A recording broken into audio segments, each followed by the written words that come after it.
It was September 2020, and the fluorescent lights of Norwalk Hospital's ER were giving me a splitting headache. I lay on a gurney, cold despite the thin blanket, back again for what felt like the millionth time. My dad sat quietly in the corner, looking both worried and disappointed. I was at the hospital to detox from pills and alcohol. I never wanted to end up back in Connecticut, yet here I was. I knew how I got here. I had lost my job in Kansas City 9 months earlier, was filing for bankruptcy with over $100,000 in debt, and was having many consequences. I had lost my apartment, my marriage, and most of all, myself. I didn't recognize the person I had become, but I was finally willing to try and find out who I could be. The ER doctor told me I didn't meet the medical criteria to be admitted to the hospital. I was furious, finally ready to ask for help after a 9-year relapse, and once again, the system was shutting me out. That's when a man named Dimitri walked in. He didn't look like the other hospital staff. He was covered in tattoos and wore jeans, not scrubs. He introduced himself as a recovery coach from a nonprofit recovery organization. Dimitri told me he was in recovery himself. That alone gave me a flicker of hope. He tried to find me a detox bed, but it was nighttime, and there wasn't one available. The hospital discharged me, but Dimitri promised he wouldn't give up. For the first time, I didn't feel completely alone. The next day, he called to tell me he'd found a bed in Bridgeport.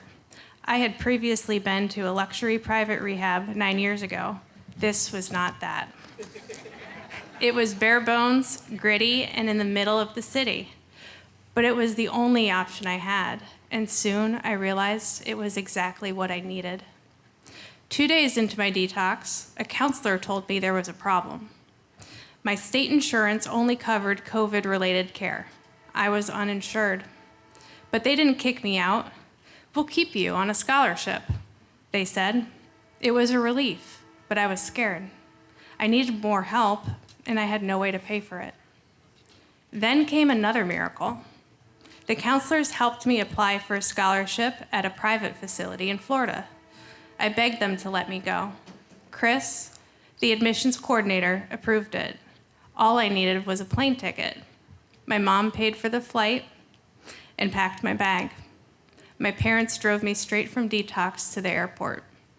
I boarded the flight with 10 days sober and a small, growing spark of hope. After treatment, I moved back to Connecticut and did everything differently. My parents supported me while I lived in a sober house and looked for work. I stayed in sober housing for 3 years, building a new foundation.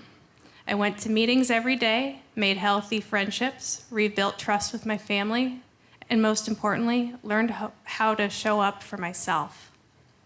I started volunteering at the same organization that sent Dimitri to help me that night in the ER. That volunteer role turned into a full-time job as a recovery coach in the emergency department. Now, I get to be the person Dimitri was for me. I walk into hospitals across Connecticut and offer hope to people who feel as broken as I once did. Doctors from Norwalk Hospital call me to help them. Since I began this work, I've coached more than 1,000 individuals struggling with substance use disorder. Thank you. My goal is to always plant the seeds of hope and possibility. Today, my life is full. I attend meetings, sponsor women, do yoga, and spend time with the people I love. I'm in a healthy relationship with someone in recovery. My family trusts me again. I can pay my bills, show up for work, and keep the promises I make. I'll never forget what it felt like when strangers believed in me more than I believed in myself. When my parents and people like Dimitri offered support without judgment, they gave me the courage to try.